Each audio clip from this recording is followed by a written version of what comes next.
Hello, everyone's Forest Focus. When you do this every day, you think about Nottingham Forest a lot, to the point it's possibly unhealthy. So now I'm thinking about Ange Postecoglou. Have we all shit the bed, for want of a better phrase, and got it wrong? Should we listen to those who back him in the fan base and the Australians with almost cult-like belief? If anyone's going to still have faith in the man himself, it is, well, the following, possibly. Greg Mitchell, how are you? I thought you did very well there. I thought you were going to swear on multiple occasions when you said about the Australians' cult-like following. I thought, oh, I'm good. Yeah, it's been nice to have a bit of a break from Forest for a weekend. Yeah, I know. I didn't watch any football. I didn't even watch the England games, to be honest, over the weekend. And I won't be watching the one tonight with Elliot Anderson as we record this, and possibly more Gibbs White as well. Yes, Greg, good to have you with us. Emily Anderson, Emily Williamson. This is recorded, but I probably won't even edit it. Emily, how are you?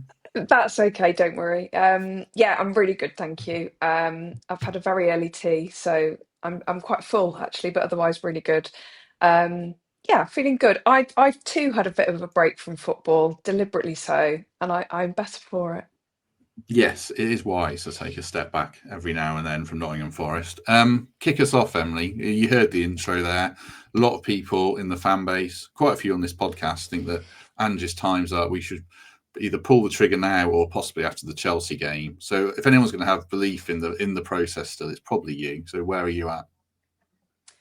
I'm really conflicted, Matt, if I'm honest. I went to the Midtjylland game and I was among the part of the ground where supporters were very vocal about their dislike of Ange Postecoglou and their support of Nuno.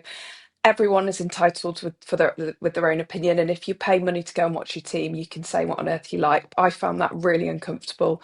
The atmosphere felt toxic, and for me, as a female fan at a football ground, it didn't feel very welcoming, inviting, or family friendly. Which I know that's not what football's about. I get that. I love the tribal atmosphere at football, and I love how when Forest fans are on song, they're unstoppable at the City Ground. But I have to say, Midtjylland, it didn't feel like a nice experience to be there, and I think that was the moment that I thought, oh, I might need to just take a little break from Forest because it was starting to feel toxic and it was starting to feel not a pleasurable experience. In terms of Ange Postecoglou, I don't think he was anyone's first choice when he came to the City Ground. I think that whether you wanted Nuno in or Nuno out, I wouldn't say at the top of people's list was Ange Postecoglou. But I'm of the mindset that whoever is at the helm at Forest, whoever's in charge, whoever's in the dugout, they have my full support, and they have my full support until they're not there anymore. He's had a shocker of a start. You know, we can't. I can't even sugarcoat his start. 7 games, still not picked up a win. Games that he possibly could and should have won. Um, so it is a worry, and the very fact that in the press and in very respected press, including the BBC, there's talk of Sean Dyche taking over. Sean Dyche taking over a role that currently is Ange Postecoglou's, and again that feels quite uncomfortable and awkward. I don't think he's been given enough time, but there isn't any time in the Premier League and in the Europa League. So I feel like, was it almost doomed to failure from the beginning because there was this divide in the fan base, those that wanted him, those that didn't.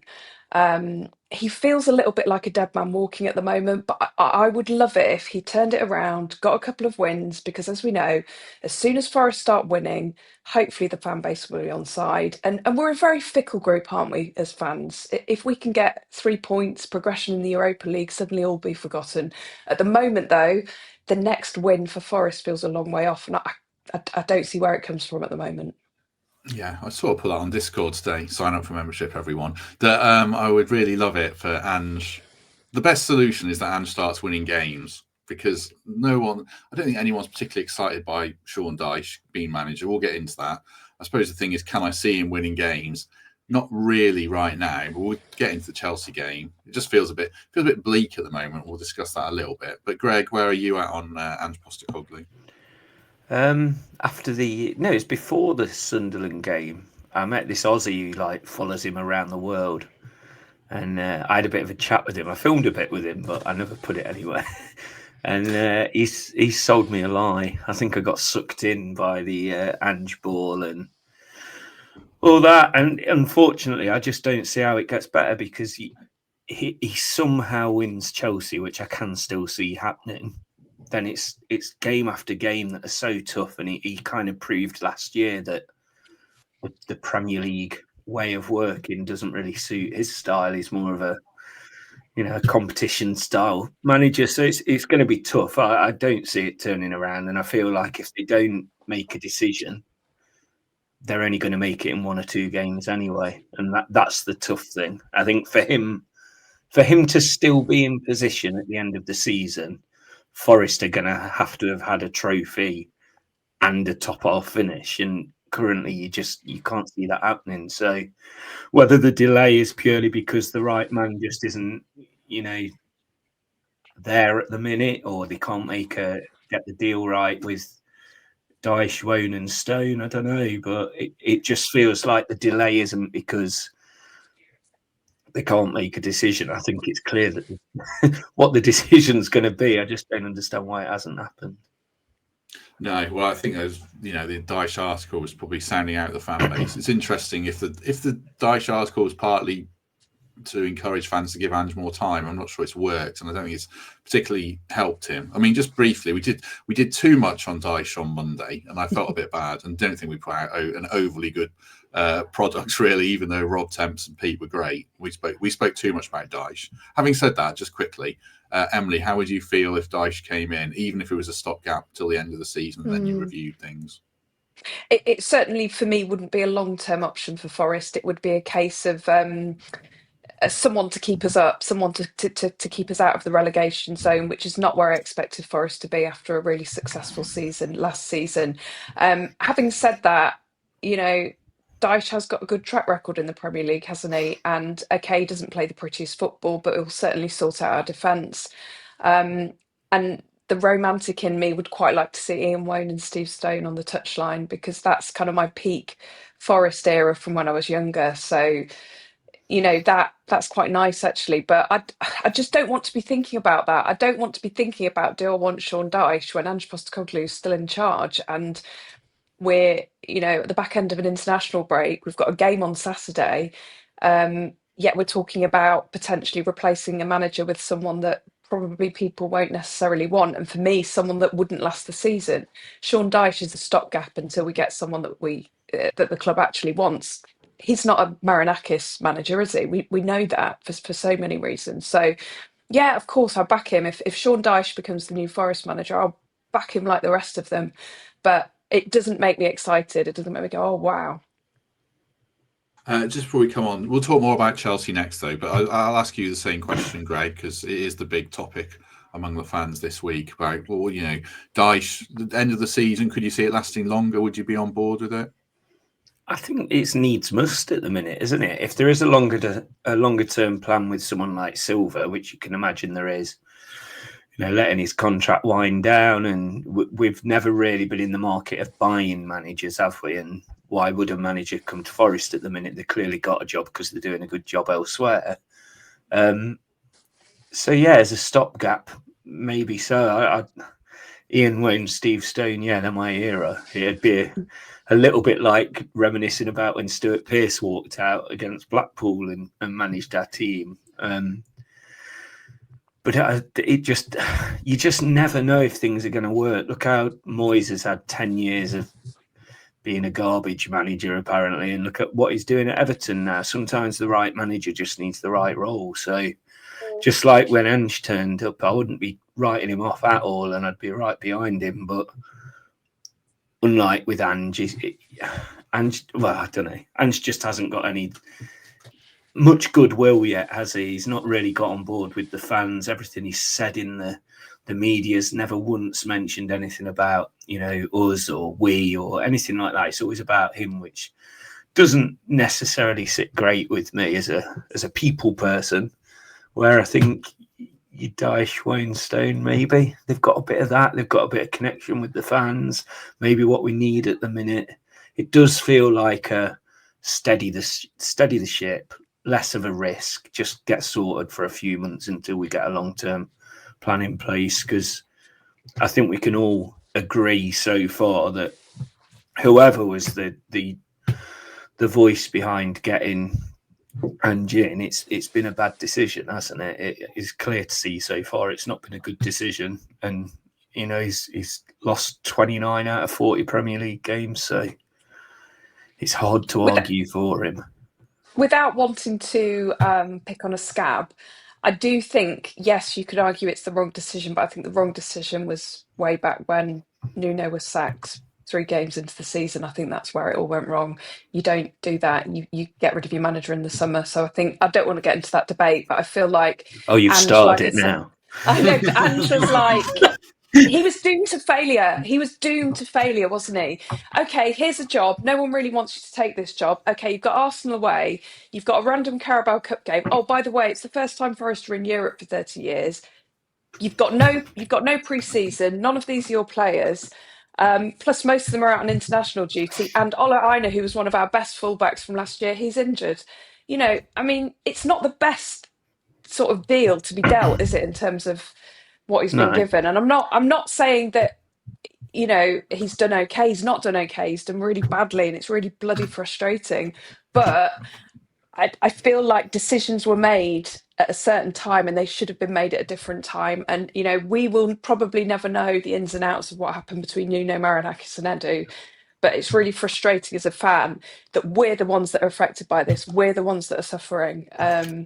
And the thought of our third manager already this season, what are we in October? And we're already thinking about our third manager. I mean, it's a joke, isn't it? It's a total joke. Is that the big thing, Greg? I mean, you're one of the people, not to put tears on fans, but you've put loads of money into the club over 20 plus years. You go into this season thinking, well, I'm finally going to get some reward for it. I'm going around Europe. We've got this great squad. And it's the 14th of October, 15th when this comes out. And as Emily said, it's gone to hell as it stands. It might not finish that way. It might turn out to be a decent season. We'll discuss that. But as we sit here right now, are you just what's the emotion, I suppose, around it all? When you sit here in May, you look back at October as the start of the season. It's not even begun yet until all these international breaks are out of the way and you really get into the thick of it. It's not really yet. We're still in 3 competitions. There's still a hell of a lot to get right this season. We'll get injuries back, but when Nuno got sacked, it clearly wasn't just for footballing reasons, and he made it clear his opinion. He told the world, didn't he? And he jumped straight into a job at West Ham. So it wasn't necessarily like, whoa, it's Nuno, but I do feel that we can only give, 7 games, whether it's 3.5 weeks or 6 weeks, it's still 7 games. He's still had a hell of a long time to see every one of these players. And what I will say is with Ange, during these 7 games, I've probably seen 45 minutes of the best football I've ever seen Forest play. 20 minutes away in Seville, and I can't remember where the other one was, but it was incredible. Like the football that our footballers can play, they're so talented, and give them a bit more of the ball, which Ange has tried to do. And yeah, we'll top all the charts of passing and completions and all that, but it isn't all about that, is it? It's about scoring, and unfortunately, we're not doing that. And you're dog in your room with you or something. You keep checking to your side. Have you got notes or something? As if I've got notes. I don't know. You keep looking down to your side. I thought, has he got some notes? Oh, now you give me a complex. No, I'm just sorry. fiddling with a ring. Oh, I do that. I had a stapler or something, but it's gone. I've got a packet of folders now. I dropped heavy objects the other day when Rob was talking as well. So yeah, well, I do that as well. Right, we'll talk more about the Chelsea game in about 25 seconds. A word for the Trent Navigation. Since talking about Chelsea, it is on TV. It is a 12:30 kickoff on TNT. They are open from 9 a.m. breakfast and full bar in block capitals, as it says there on screen if you're listening or watching. Sorry. Follows interactive quiz, all the build-up, and then if you're not going to the ground, you can watch it on the big screen. And then they are showing in the evening Forest v Arsenal, and before that there's a DJ set from Sanj Berry. So do head down to the Nav, and thanks as ever for all their support. Greg says something there, Emily, about even now he can see us winning the game. That was one of the other things I felt on Monday. We just kind of written the game off when I shouldn't have done, and I haven't really. But how do you feel about it? About Chelsea. Yeah. I'll be honest with you. Because I've not had a break from football. That's a bit dramatic. As in, because I've not been like headlong looking at Forest all day every day. I'd forgotten, if I'm honest, that we've got Chelsea on Saturday. I looked in my diary on my phone. I was like, oh, Chelsea 12:30 kickoff Saturday. Boom, let's go. I don't feel confident about it like I normally would going to watch Forest after an international break. I feel like whatever the result, the inevitable will happen. We haven't beaten Chelsea at home yet since we've been up in the Premier League. Um, we don't know what Forest we're going to get. It'd be great, wouldn't it, if Douglas Luiz is back? Because I feel like he was integral to our creativity, flow, and all that malarkey until he got injured. Yeah, I mean, I don't feel confident, but I don't feel nervous about it. I don't have that sense of dread. I don't expect Forest to win it. So maybe they'll surprise us all and they'll come out with a win. But Chelsea have got great strength in depth. They've got a fantastic squad. They've got players on international duty, but they've probably got two first 11s, haven't they? They could use. I don't know where Cole Palmer's at with his recovery. Is he back? I think he's fit? out. I think he's out. He's They've out. got Well, some that's good. defensive injuries, but Then yeah. they've got other players that can really hurt us. Players that are sort of in form now that have maybe taken a bit of time to get into form. So I mean, I'm not feeling confident, but I'm going to go and I'm going to support the team, support the manager, and I'll cheer and shout and chant as much as I can. I just hope there's not an early Chelsea goal because I really fear for that crowd if that happens. Because the hangover from the European game, it would be awful, wouldn't it, if it started like that? Because I just think, how can players be expected to perform when there's that atmosphere in the ground? But if it just feels like a bit of a no-win at the moment.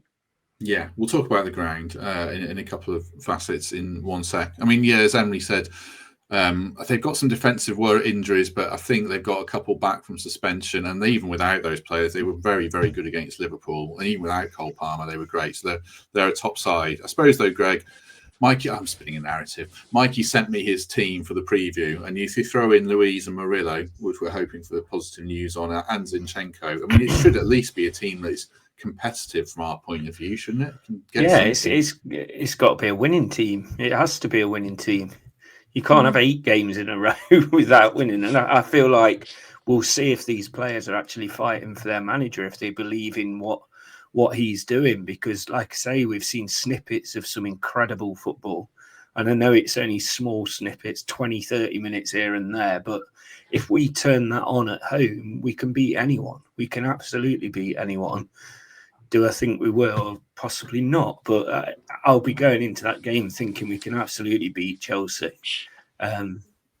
It's just whether they want to do it. And yeah, Luiz back, Murillo back, it all starts to sound a little bit more rosy, doesn't it? But we'll see.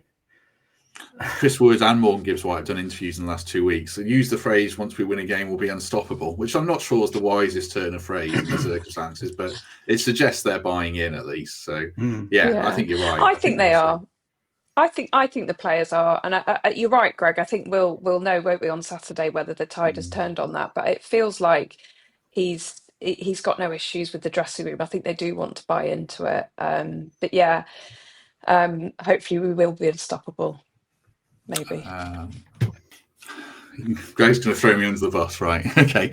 I'll ask a question, then you can throw me under the bus. Emily mentioned about the crowd, the toxicity. It feels like that's such a big thing. Like, if we concede, it's sort of a test of the crowd to stick with us without telling them what to do, I guess. But I'll be there, and I feel like I can't chant sacks in the morning if we go 1-0 down after 10 minutes. So, what do you think about that? I thought, was this for Emily? No, it's for you. No, for you, Greg. I thought you said for Emily. Sorry. I was like, why is everyone looking? It's been a while. Sorry. Yeah, they're going to turn.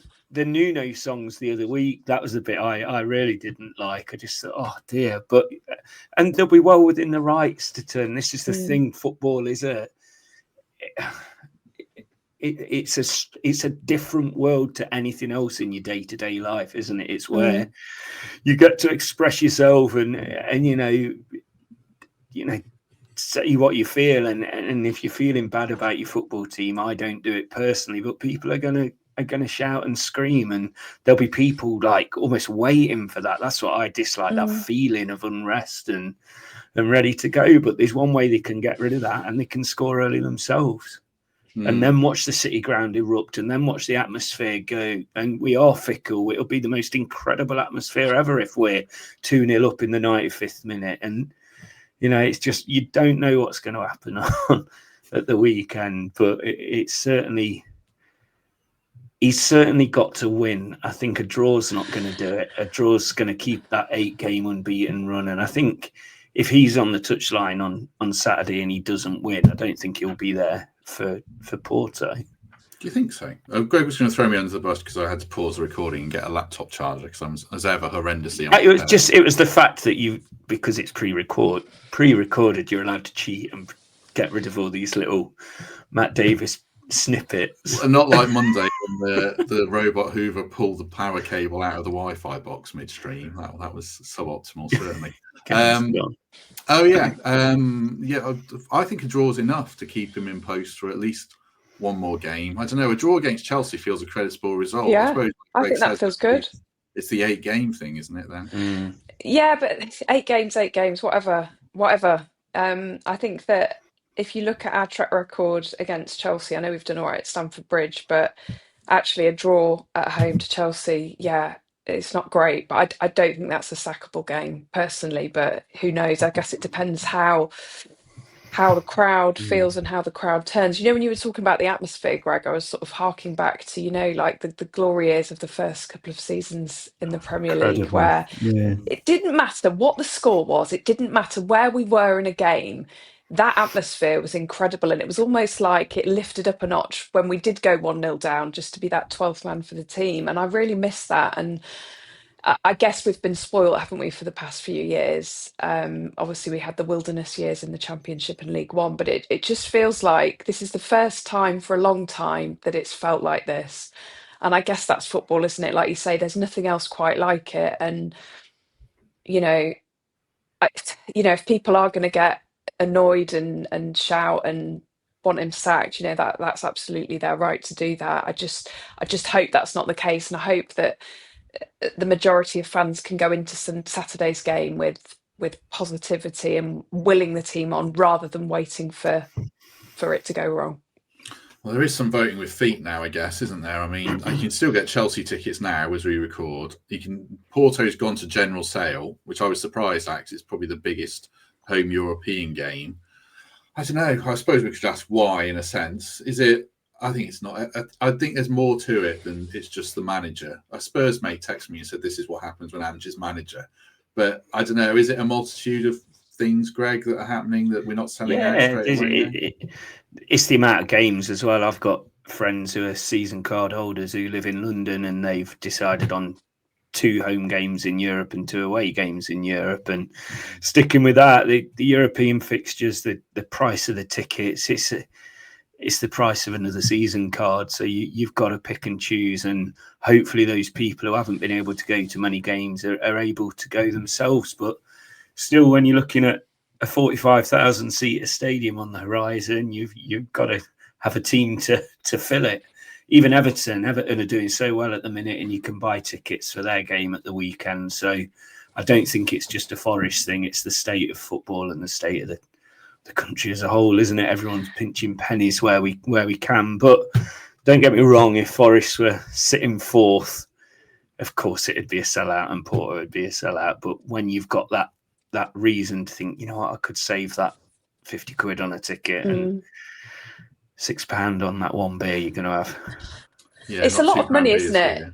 It is a lot of money, and when you add in the extra Europa games, as we went 3-1 down against Midtjylland, I rued the stupidity of buying my brother and my nephews tickets for that game for their birthdays, plus one of my mates, Emma, bought her a ticket as a treat. So I spent 250 quid to watch Forest lose 3-2. And when you stood there and you think, what am I doing? I'm literally throwing money away here. Yeah. But we do it, don't we? But I have to say, I think yes, we would be selling out if we were higher up the league. But I genuinely think that the price of football is pricing people out, and I think, with Christmas coming up, and it sounds like an excuse, but I do think with the amount of games, and like you say, people that have got season cards, they're probably thinking, I can't afford to then pay an extra 50, 60 quid to go and watch Forest lose. So yeah, that's probably it.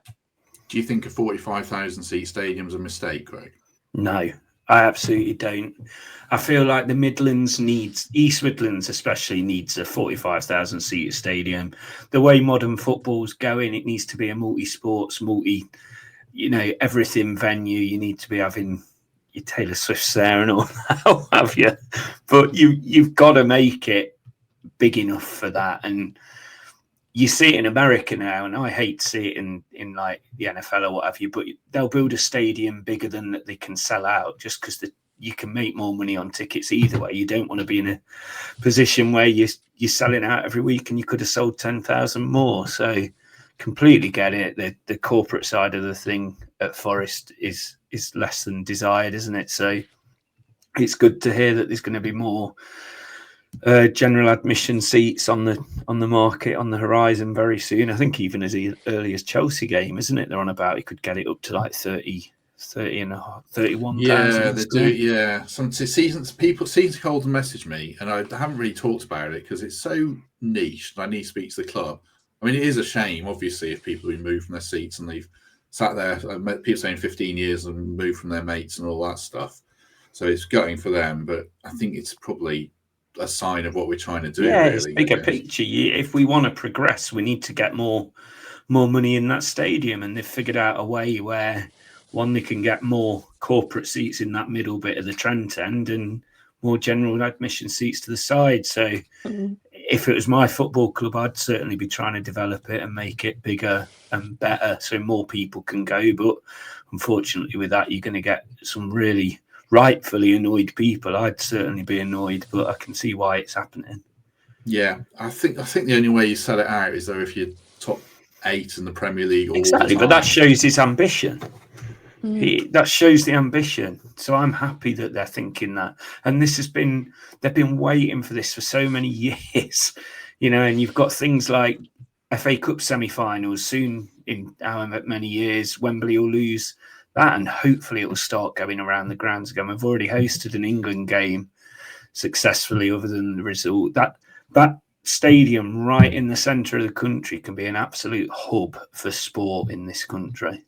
Yeah, and if you get it right, it's incredible. Like I don't think we've spoken about the atmosphere in that game in Seville with people who were there. I mean, it was absolutely ridiculous, wasn't it, Greg? I'm still saying they were pumping it in the speakers. I don't think they were. It was incredible, but it was that like Spanish roar, wasn't it? And yeah, you see that. I'm lucky when I go to Germany and I experience it. It hits different out there. Don't know what it is. Maybe it's the alcohol, but it was loud. It really was loud. But when people hear Mulligan Tyre, they say that the City Ground's loud as well. So those snippets, and it was one hell of a game. So you can see why they got excited. So are you planning, Emily, to do any more of the European home games, or was that that I pushed the boat out? I've had that experience. That's it. No, I absolutely will be. I can't do Porto because I'm away, but absolutely, I've already booked my flight and Airbnb for Braga in January, so I'll definitely be doing that. And if I can make a game, I will. And I guess normally I'm just buying a ticket for myself, so it's not too bad on the old purse strings. But it was just ironic, wasn't it, that you splash out all that money to treat people and then it's a total disaster. But I think they enjoyed the atmosphere. But yeah, I will support Forest no matter what. We were all there, weren't we, through those awful years and the Houghton era and all that malarkey. So yeah, no, of course I will. It's just not that enjoyable. No, last thing on the chance for Midtjylland then. I've asked this a couple of times. Were they 100% aimed solely at Ange, Greg, or was it aimed at, I've just spent 250 quid on tickets and I've dreamed of this for 30 years and this season's crap so far? Or do you think it was 100% at Ange? The Nuno chance on at Ange. Clearly they were on the decision of sacking him, whether you agreed with it or not. That wasn't an anti-Ange song. It was an anti-what on earth's happened over the last few weeks song. And the club would have heard that. The club are acting on it, aren't they? They're going to get things right. I've full trust and belief that they will. But it's a rough period for them, just like it is us. And there's only like a few people that can make it different now. Yeah, I mean that's the reason I ask. Was it aimed at the ownership and the people who made the decisions that you've got this wrong and we're annoyed and you need to fix it? And like you say, you trust that they will. That's what I was curious about, and that plays into Chelsea. Like, will there be a hangover from it? And I fear there will. I mean, one of the other things I wanted to discuss was kind of what constitutes a good season from here. We all did our pre-season predictions, Emily. I can't remember exactly what you said, forgive me, but have you had to revise it down now, or are you still clinging to hope? I can't remember. I think I said 14th. I think I did, and a good cup run. I think that was my prediction. I was thinking about it today, and actually, right now, I'll take not getting relegated. That feels disastrous, doesn't it? And I can't believe, if you'd said that to me in May, I'd be like, what are you on, woman? Because it didn't feel like we'd ever be in that relegation battle. But right now, if we could stay up, if we could progress into the knockout stages in the Europa League, that would be a good season. I'd stick with a steady 14th. I'll take 14th right now and a good run in Europe. Not too bothered about the FA Cup. Just securing Premier League football with a squad a squad that remains as intact as it can be. Obviously, I know we'll have to get rid of a couple because of PSR, so we'll lose some of our superstars. But just some consistency and that good feeling back. I just want that good feeling back at the City Ground. That would be great. And not being relegated, because that will really suck. Oh yeah, can't have that happening. I mean, you Greg, you said the season starts in October, so you haven't revised your predictions then. I think what's a successful season? Probably being good enough to keep Anderson into next season. Yeah, I think if he stays with us, then we've done something. I think realistically, 12th now, and maybe a semi-final of one of the cups we're still in, preferably Europe. But you just never know. You never know. I think that sounds incredible, though, doesn't it? Now, do you not feel that where we are now, we can't buy a win? I can't at the moment. I can't see Forest getting beyond 11 points. So I don't, and I know that's probably over dramatic, but I can't see another win at the moment. I just don't know where it's coming from, but it's got to come, hasn't it? We've got to win at some point. We've got to, surely. I think my aim would be now finish above the promoted sides. I'd still think Sunderland are doing great, but I'd be surprised if they can maintain it. And then West Ham, Wolves, and Brentford. If we can finish above them, then I think it's an okay season. The problem is then what Greg says is, do you have 6 or 7 players who think actually my career and my agent think my career is benefited by moving on? And I think we'll probably have to sell Anderson or Murillo, obviously, because we pushed the boat out and we sacked a manager and might sack another one. I mean, if we're 14th, Ange Postecoglou's not in charge, is he, Greg? No way. No. Sean Dyche is in charge, isn't he? That's the Dyche thing. Yeah, that'd be a bit of an improved, dependent on when Ange goes. But it's just funny, isn't it? How you don't even mention Gibbs White there about keeping hold of him. How the tables have turned on that, and it's all about Anderson now, isn't it? Just the incredible talent he is, and Gibbs White's probably thinking, "Oh, have I made the right decision?" But again, it's on him to show that he is the man for Nottingham Forest. Yeah, I think we've all underestimated, and we wouldn't have known, but underestimated the sheer quality of Anderson and the level that he can get to. I mean, he's now a regular England starter. He's the best player on the pitch in most games that he plays in, and I just think we're really lucky to have him, and we've just got to enjoy him while we've got him, because I can't see him staying beyond the end of this season, if I'm honest.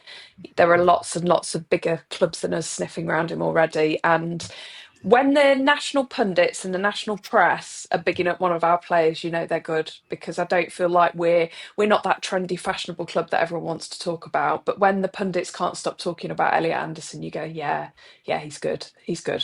And we know he is. Yeah. We know what he's like. Yeah, there was a thing on Twitter, a few things that fly around about his stats, like he's the highest performing midfield player in the Premier League, and there was a WhoScored.com one listing strengths and weaknesses, and under weaknesses there were none, so it shows how how good he is, certainly. Just one more topic then before we wrap things up, but just before that, a word for Vesta Blinds. If you're looking for made-to-measure shutters or blinds throughout the East Midlands, then get in touch, vestablinds.com. Check out the link in the description, and you can see the numbers and email on screen as well if you're on YouTube. But like I say, vestablinds.com are the people for you. We're discussing players there, Greg. I mean, have we let the players massively off the hook in the last 3 weeks? We haven't mentioned them too much in terms of letting the side down. Should we throw in more heat their way or not? There's not been like any major calamities as such, has there? And with coming in with a whole new system, I think we've probably let them off for the right reasons. Even like Morata's done okay since he's covered for Murillo, but you'd think when Murillo's back, then he's back on the bench. So I don't know. Wood's missed a few sitters, hasn't he? But he was never supposed to be the player he's been for us. So you can let him off in that. He's probably having more of a season you'd expect from him. No, I don't think so, to be honest. I don't think they should have too much pressure on them individually yet. No. I mean, the real horror shows were Swansea the last 20 minutes, and then when that was fringe players, and then Midtjylland. There was so much going on in that Midtjylland game. I mean, that Murillo situation cost us at least one goal, maybe two with set pieces. The two players who are getting a lot of heat, one who was involved in that third goal, I think, is Gibbs White, and Chris Wood, Emily, are probably the two that people are pointing the fingers at. Is that fair, or should we be expecting more from them two in particular? Yeah, I guess we should, because they're considered the more senior members of the squad. I think with the Midtjylland game, though, I think everyone underestimated Midtjylland, and I probably underestimated them too. Their level of aggression, everything about their game was what we should have been that night, and our set piece defending that night was just woeful. So, I'm not going to pinpoint any individual player. Yes, Chris Wood's had a slow start to the season, and Gibbs White, we know is not performing, but we also know that Forest perform well when Gibbs White performs well. And for whatever reason, whatever's happening in his life, it's not clicking for him at the moment, and he needs to find his form. And I wouldn't want to put blame on individual players, because this is the weird thing. You asked Greg about, are we blaming the players, and you look at all the games that have been played, and everyone's kind of had their moment within a game. So whether it was that wonderful first half in Betis, the Brentford game, there's certain moments that you go, oh, actually, we're doing all right here. So there's no one stands out as not performing, but I guess the ones you'd expect, like Gibbs White, to boost the creativity, just aren't there. I just hope he can find. I hope he can find the form that we know he has, because him, Douglas Luiz, and Elliot Anderson in that midfield is a scary prospect when firing on all cylinders. And you look at every little part of our squad. We've got a fantastic team. We've got the best squad that I've known for so many years. No weak links necessarily. So we should feel confident. It's got to click soon, hasn't it? It's got to click soon, you'd hope. I think every player's had their individual moments of downfalls as well. Like, the Sells are brilliant against Newcastle, but actually the first goal wasn't so hot. And then you watch, it's interesting, the Sunderland game, referring back to what James Belshaw said on the pod, there's a goalkeeper, professional goalkeeper, he was looking at Sells for that goal a lot, for letting, his positioning and not calling the marking right. So, yeah, even our best players are having these moments within games, like Zinchenko at Burnley not defending his back post and all that kind of stuff. That's all conspiring. Our shot conversion is absolutely horrific. It's like 2% under Postecoglou, and every big chance we've created in the Premier League, well, actually Chris Wood's missed them, a lot of them, but we're not creating chances that are big chances. I guess there's so many intangibles, Greg, that are all not coming together, and they might come together against Chelsea, but if they don't, then that's it, isn't it? The clock just runs out on it, the whole experiment. Yeah, because everything clicked last year, didn't it? Everything we did kind of clicked. Sorry, something's telling me to restart my laptop. And it just hasn't this year. And the pundits and the experts all said, last season we punched. We were ahead of where we should have been, but look where it got us. It's got us on this brilliant journey, and we can just push on from it now and just keep building and making little bits of progress. The worst thing that could possibly happen to this football club is relegation battle or worse, relegation. And I think it's good that we're talking about it now, and the ghosts of the past where it's too big, too good to go down. We know that is not a thing, and it can absolutely happen. And you've just got to be so on the ball, and the Premier League is brutal. So as players and as the coaching staff and as everyone at that football club, they know the risks involved, and they know that we're more than capable of getting out of this mess, because we are in a mess at the minute. It's such a horrendous run of form with such quality players. Like I keep saying, probably the best players I've ever seen in Forest shirts. So would you not say we're in a relegation battle? Well, how many games or are we already, Greg, in a relegation battle? Not in October, no. I don't think we're in a relegation battle in October. You win 2 games and you're comfortably mid-table. You'll know at Christmas if the teams that are in a relegation battle, because suddenly the gap's you 6-7 points away from safety and you can't buy a win. So no, I don't think so. I think there's plenty of time at the minute. I suppose the thing for me, Emily, is always the spectre of Leicester City looms large quite a lot of times in my thinking around what we do right and what we do wrong and their demise. And they went down a team with Tielemans and Maddison, Soyuncu, Vardy, a lot of very good footballers. And obviously, you've got Leicester City in your ear all the time, effectively. So do you think we're in a relegation battle or not? I think we're in a relegation conversation. So it feels too early to be in a relegation battle, but I think we'd be very naive as a fan base not to consider it, considering where we are in the league and the current run of form. When Leicester went down, there was the narrative, they're too good to go down, they're too good to go down. They weren't too good to go down. They whimpered in the end, and they got relegated. And I think that hopefully, like Greg said, the fact that it's being talked about now is probably a good thing, because it shows that hopefully everyone's up for the fight. And few wins, hopefully by Christmas we can be sort of mid-table, quite comfortable, and that whole relegation conversation can be forgotten. Something I keep meaning to mention, don't underestimate the impact that Ola Aina has on that dressing room, and the impact that not having him there has on that dressing room as well. I think losing him when we did has been really detrimental to the squad. Not just for the vibes, but just everything about him, his attitude, his work rate, his ability. And I think that was a real sucker punch for the whole squad. That coupled with losing Elanga as well.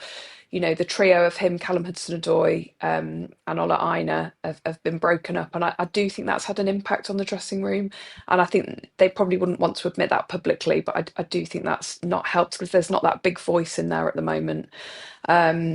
But yeah, relegation, hopefully not. I'm hoping that, by the time we get to Christmas, whoever's our manager, we're talking about potentially progressing into the next stage of Europe rather than worrying about whether we're in the bottom 3 or not. I think, although we're unlucky in a sense that this year's the first year that the promoted teams aren't necessarily all going to go down, but I have to say Wolves look really bad and West Ham look really bad. Nuno's likely to tighten them up, but he's got a tough battle on his hands with them, hasn't he? One quick West Ham thing. Fulkrug's got injured for quite a while, which is always inevitable. So if they're going to be looking for a striker, we know it's going to be in January, especially if Chris Wood's not in our team by then. One last point then. So people will be listening to this, Greg, who will still have some faith in Ange, and we're saying we're in a relegation conversation, not a relegation battle. So their logic, I assume, would be to say, well, at least give Ange until the Leeds game, the next international break, 4 more matches when we played 11, when you'll have an idea. Could you bite your tongue for 4 more games and give him the opportunity to avoid a slightly desperation appointment, or is that too long? If he wins 3 out of them, then yeah, it'd be worth it, wouldn't it? Because then suddenly he's won 3 out of 11. Still don't sound amazing, does it? This is the problem. This is the predicament that he's in now. It's going to be so hard for him to turn it round. That seems a long way off as well. That next international break in November. That is when, if we're still down there and he's still scraping a point here and there, then that's so dangerous for this football club. Lick your wounds, maybe learn from your mistakes and try something new, or stuff happens on Saturday and we see some incredible football with players returning, then he's got another chance. But he's certainly not going to have a lot of leeway, is he, with results? No. I mean, I just think if the thing is, if he can get a point against Chelsea, I'm not so bothered about the European games. Marinakis is desperate for us to win the whole comp, so obviously he is. But a point against Chelsea, a draw with Porto, a draw with Bournemouth. No, that's terrible. Then that's 10 games without a win.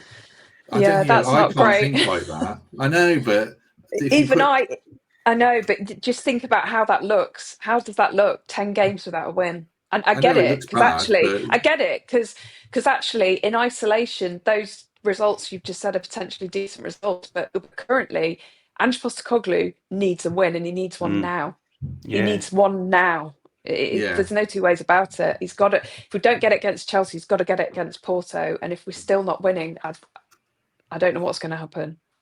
If you get those, hear me out, you get the points in those 3 games, and then you beat Man United and you beat Leeds, then it's hard. It's not hard to sack him then. I mean, would he still be imposed by the Man United game if he hasn't won one of the next 3? No.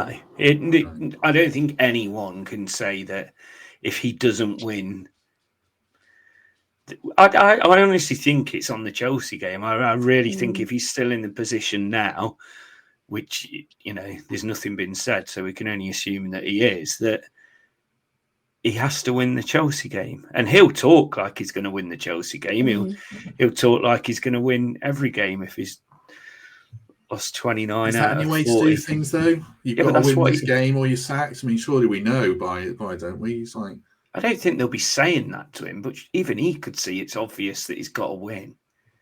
I don't agree with that philosophy. I think that's naive, and I don't think you do either, Greg. I think what you're saying is that because we are where we are, Chelsea feels like the final straw.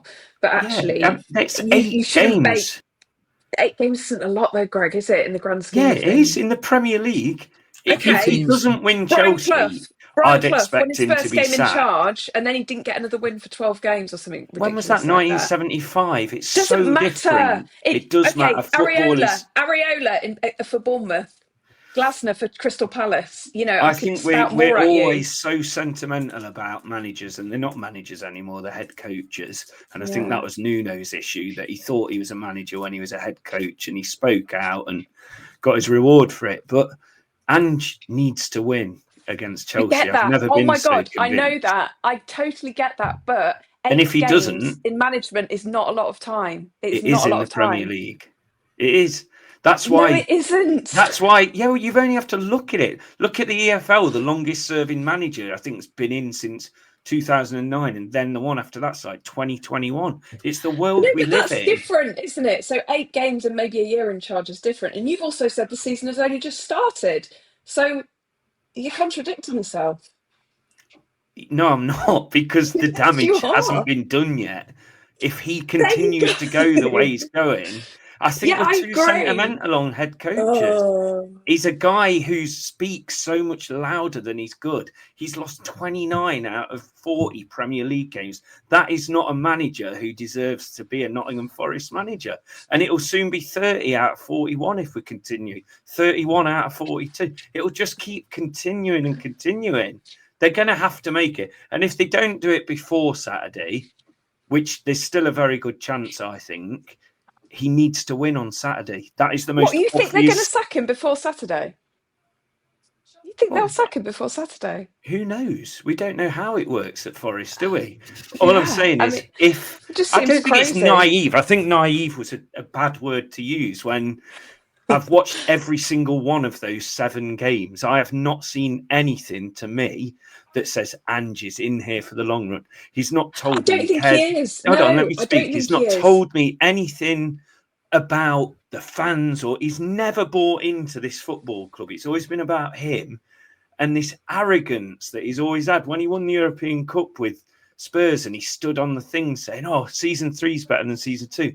When he said last week, talking about contradicting himself, he knew he was going to get sacked 4 months before he left the job at Spurs. So he has got this arrogance. And maybe, like you were saying at the start of the show, it's like, maybe it's the Aussie side of him, the Aussie fans are like have got this like confidence about him with him where he has not once proven he's a Premier League manager, and he's still not proving it with our football club. I think ordinarily, I think that third season thing was a bit of a power play to try and box Levy in. He wasn't buying it. I think ordinarily a manager's under pressure. If they lose 4 in a row, and they're probably under a bit of pressure in the Premier League, but equally, I think you can absorb an 8-game winless run in a season under normal circumstances. I think Emery's right there, but I think Greg's right in this. Like, Ange is sort of a unique case because no one's having him, and I think that's the big factor. If people were more willing to give him time, then he might have more opportunity. But it's got all the hallmarks to me of when Steve Cooper managed Leicester. Half the fan base didn't want him, and they were never going to want him. And this is what it feels like with Ange Postecoglou. There is that side of the fan base that ain't having him no matter what. But I agree with you, Greg. He's had a woeful start, and he will probably go. I just think, like I say, in isolation, 8 games is not a lot of time with no pre-season, none of your own players, no proper training sessions. I still think, there's so many factors to take into account. And I know you watch every single game, and I know you're disappointed with how Forest are performing, like everybody. But equally, I just think it's not a lot of time, and that's modern football. And he's done nothing to buy time, has he? Like Greg said, he's not done anything. And it's not me. I'm not calling for his head here. I'm just saying how it's going to play out. If he loses against Chelsea, how can he justify again? Like, he's going to come out saying, "Oh yeah, we play this and we're going to do this." And, well, you're not, mate. You've not done it. I suspect if he loses against Chelsea, he's probably not going to be doing the post-match interviews. That's what I'd suggest. Unless it's like some crazy, we've had a player sent off, a horrific decision, leads to a penalty. We lose 1-0 in the 95th minute, having played really well, something like that. But yeah, I can't see it. The performances are the other thing, aren't they? We've got to wrap up in a minute, but I thought the performances were actually okay until Sunderland. I thought was bad. Midtjylland was horrific. Like, genuinely, any manager could have been sacked after that. And then Newcastle was sort of. I saw what he was trying to do, but we never looked like winning the game. I don't think we were. As soon as we conceded, we were on the back foot. But I sort of give him credit for trying to be pragmatic. But it's so many mixed messages for players. It's a bit of a mess. So, yeah, we'll see what they do against Chelsea. Right, Greg Mitchell. Any final thoughts before we go? Because I've got to wrap things up. Yeah, I don't usually do this anymore. But I went to the beer festival on Friday, and I got speaking to a guy called Adam Walker, I think his second name is, and he's this swimmer. He's a massive Forest fan. Told us the reasons he listens to the podcast. Tells him how it helps him, and all these things. Just an incredible bloke, and he's quite the athlete as well. Like he's quite big on Instagram, and I want to get him on here. I think he'd be brilliant on here. But he's invited the swimmers of the podcast to his. That's just Emily, isn't it? I have done a triathlon. Oh, well, you as well, then. Try. I may have been at the beer festival talking up my swimming a little bit more than. So I might need Emily, but I'd just shout out to him because he properly made my night. He properly cheered me up. We had a good chat about Forest. We spoke about his incredible life and what he gets up to. But I think on Instagram, it's Adam Ocean Walker, and you should give him a follow because he was a cracking guy and a massive fan of the podcast and reminded me why Forest is such a good place. Lovely. So you haven't been like an actor on your resume and told me you can swim 5,000 meters and be a match for him? No, I think I told him Emily could. Oh, God. Yeah. Very good. Emily, anything from you before we go? No, nothing at all. I think I've had my moment, haven't I? I do love a good row with Greg. It makes my day. We do it most days, don't we, Greg, on text? Yeah. So it makes a change to do it face to face. I'll clip up just the 3 seconds where Emily just goes, "Oh God!" at one point in that. That's all. And then I'll just have the other bit, which Greg can just let me speak, and that'll be it. Apparently, these clips are supposed to be a maximum of 20 seconds. I was reading today, not what I put out. Yeah, I'll condense it. Right, we shall leave it there. Do us a favour, hit like, hit subscribe. Do consider membership or Patreon if you haven't already. That'd be great. And a lovely 5-star review on Apple or Spotify. We should be back tomorrow. Match preview with Mikey and Matt Davis Adams, who commentates for Chelsea TV, so he sees a lot of them. And then Friday will be opposition preview, and Saturday is the match. Oh, and Sunday is a Forest women interview, a really interesting one I did today with one of their players. So we'll have 7 podcasts in 7 days. Greg Mitchell, lovely to have you. Thank you very much. No, I enjoyed it. Thank you. I missed the chat though, not being live. All the lovely and not so lovely comments. Read the comments, and they'll give you a flavour after when it comes out. Yes. Yeah, Sorry, it's not can't live. chirp back to them when it's not live. So be nice in the comments, please. Yes. Normally these are live, but just recording times made it a necessity. Emily Williamson, thank you very much. Thank you for having me, Matt. It was a pleasure. It was. Right. Greg and Emily are going to shake hands and make up virtually now. But in the meantime... Well, there you go. Have a good day, everyone. If we don't see you tomorrow, we shall see you soon.